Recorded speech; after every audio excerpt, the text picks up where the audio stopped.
President Moon's schedule begins with a meeting between his business delegate and their American counterparts. One standout topic will be trade, namely the two countries' FTA. Soo-young tells us more. Keep, scrap or renegotiate. The future of Korea's free trade agreement with the U.S. is anticipated to be one of the biggest issues on the table at the two-day bilateral summit in Washington, where President Moon Jae-in and 52 Korean corporate leaders will meet their American counterparts. U.S. President Trump has on numerous occasions called for the bilateral FTA to be scrapped, branding it as a horrible deal that has cost thousands of American jobs. His officials, however, have been more cautious with their words, suggesting that a milder renegotiation of the terms is more likely. While Korea has enjoyed a bigger trade surplus in goods, the US has also benefited from a service trade surplus of around $10 billion a year. And Korean investment in the US has created more than 47,000 American jobs.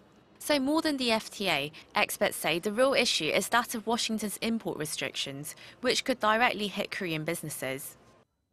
For the steel industry, there's been a supply glut for years now, so a clampdown was only a matter of time.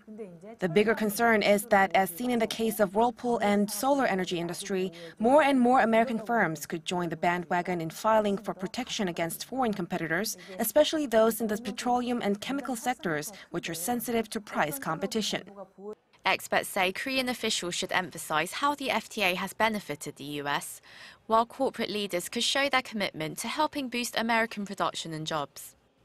Hyundai Motor has already pledged to ramp up investment in the US by 50% to $3.1 billion over the next 5 years, and Samsung and LG are considering the construction of additional factories.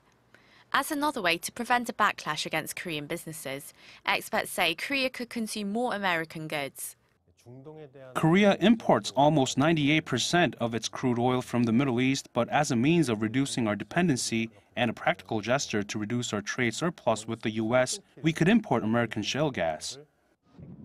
And if the bilateral deal does come back onto the negotiating table, experts say Korea can also raise some points that it would like to see rectified, so that any new deal benefits both sides. Soo-young, Arirang News.